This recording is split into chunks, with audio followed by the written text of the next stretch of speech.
Okay, so I know that at least when compared to others, I'm a little late on this, but a few days ago I saw Pinocchio, and that shit brought man tears.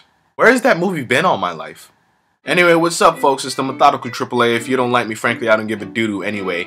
And of course, in case you haven't read the title, I guess I'm going to be talking about Frozen, which has been out for like, honestly, it feels like it's been out for like a year. Not since, you know, it started last year and it transferred over to this year. I'm talking about, it feels like it's been out for like a year, at least to me. I'm probably like the only one that feels like that. I don't know. Before I say anything, I just want you to know that I personally, I like Frozen. You know, out of 100%, I gave it an 80.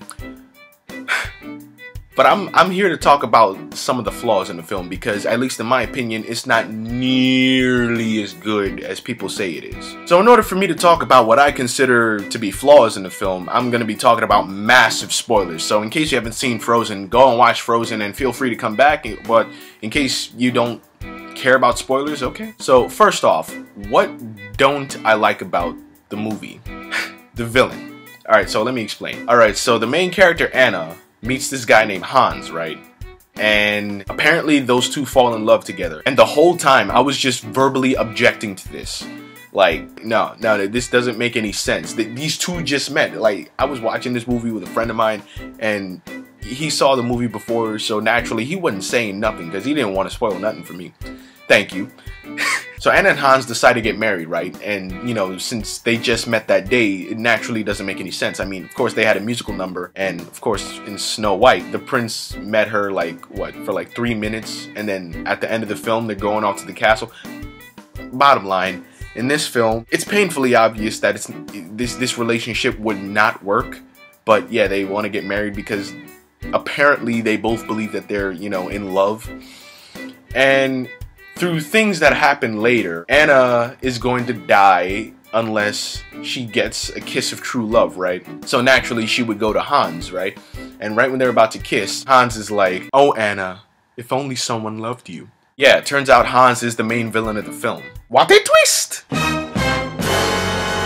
Yeah, he was manipulating Anna in order to marry her, and he would stage an accident to kill Elsa, but since circumstances force Elsa to go into exile by herself, so naturally he's the main ruler and all he has to do is just leave Anna to die. And yeah, it's bottom line, what don't I like about the villain is that he's completely ineffective. What do I mean by that? Alright, even though Elsa is a good person, she causes 99% of the problems in the film. That would technically change if Hans went about staging an accident for Elsa like he planned to do. But of course, you know, knowing Elsa, for those who don't know, she's the one with the ice powers. Knowing Elsa, if he tried to stage an accident for her, that accident would go completely awry. I mean, everything would go downhill, but at least you'd be able to blame him for it, alright? He would be the one that caused this, alright? Oh, okay, so this is the guy that caused all of this stuff to happen. Okay, naturally he's the villain, but no, that didn't happen. I mean, if you're gonna blame someone for someone else's actions, then technically the whole film is Anna's fault. I mean, she's the one that grabbed Elsa's glove. She's the one that started making a scene in front of everyone on the day of Elsa's coronation, no less. And naturally, Elsa's emotions manifested into ice, and it's just perpetual winter throughout the kingdom. So yeah, technically if you're gonna blame someone, it's all Anna's fault. But you understand what I mean? The villain is pretty much, the only thing the villain does throughout the film is, okay, him and his forces try to ambush Elsa. Okay, that was cool, but this is Elsa we're talking about. You cannot lock her up because she's Elsa. He leaves Anna to die. Admittedly, that's pretty bad, but it doesn't do anything. And oh, like in this entire blizzard that's going on at the climax of the film, he goes with a sword ready to fucking chop Elsa's head off, and Anna comes, like, does this, "You shall not pass!" and turns into ice.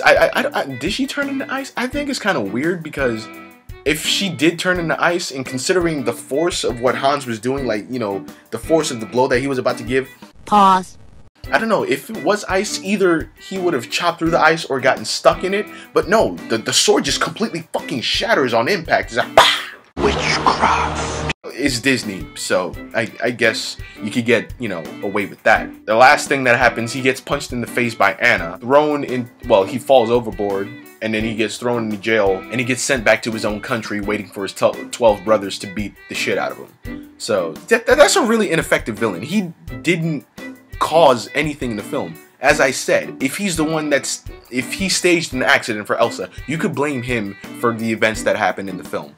But no, it's technically Anna and Elsa's fault. This villain is completely superfluous, and I think the villain only served as a twist character, at least when compared to, you know, films like Snow White. I guess the purpose of the character is to give the message, hey, don't trust strangers. I'm glad that Disney finally figured it out after damn near 80 years. I think Frozen tried to fit a lot of stuff into a film, and not all of it worked. And at least to me, it shows. Oh yeah, and what else don't I like? The ending. Okay, I'm perfectly fine with Anna, you know, sacrificing her life to save her sister, turning the ice and breaking, not shattering the fucking sword on impact. This is Disney, so we all knew that Anna was gonna come back to life, so that's no surprise. Bottom line, all of a sudden, Elsa gets complete control over her powers out of nowhere. At least that's how it seemed to me. I mean, the power of love gives life to Anna and gives complete control to Elsa. I mean, don't get me wrong. I can understand, you know, the power of love, you know, helping her control her powers. I can completely understand that, but I didn't think it was gonna happen right away. I mean, she goes from scared person that is stuck with ice powers to ice goddess. Free ice cream for everyone. So yeah, that kind of rubbed me the wrong way. Now, with everything that I don't like in the film being said, what do I wish happened? I understand what they were trying to do, but as I said, they tried to do a lot and not all of it worked. What I'm thinking is, for the story of Anna and Elsa to work, and for the twist to work, these two have to be completely separate stories. Let me explain. Starting with Frozen, seeing as how this film already was made, so I could talk about what it can improve on. Make the story completely about Anna and Elsa, with Elsa as the main protagonist. I mean, come on, she's the most interesting character. I mean, she's the one that accidentally almost killed her sister while they were playing as kids. She's the one that has to, you know, be a shut-in because she can't control her powers. And to top it off, she's next in line to be queen, which implies that she'll have to be in contact with a lot of people. And a really sad scene, like Let It Go, it's a good scene, don't get me wrong, but it's kind of sad that she feels resigned and yet happy when in complete isolation. Really, why isn't this person the main character? I mean, Anna's nice. I mean, I don't have a problem with Anna, but come on. Compared to Elsa, I mean, every time we're stuck with Anna for more than 10 minutes, I'm thinking, what's Elsa doing? What's the most interesting character in the film doing right now? So yeah, I think with Elsa as the main protagonist, and the film just focusing on specifically these two, it would work. And honestly, I think if Disney wanted to go all out, I mean, just pull all the emotional heartstrings, they, at least in my opinion, would have to make Elsa a villain. Now, it's not like, oh, she's like a complete villain, like, you know, at the beginning she's a good person and at the end she's a complete villain. No, she would be a sympathetic villain. It's like things went even more south for her, no pun intended. Things went worse for her, and the only way she knows how to retaliate is with her ice powers, and naturally that would rub people the wrong way, and she has no choice. I'm just saying, if Disney really wanted to pull out all the emotional heartstrings, I think that's what they should have done. And now for the twist, I'm not saying you should base an entire film around a twist. However, if you're going to make a twist which makes a character the main villain, make them the threat, okay? Make them the reason why people are afraid. Make them the reason. Make them the person that people need to watch out for. Make them the person that people need to stop. Make them the threat in the film. You understand what I mean?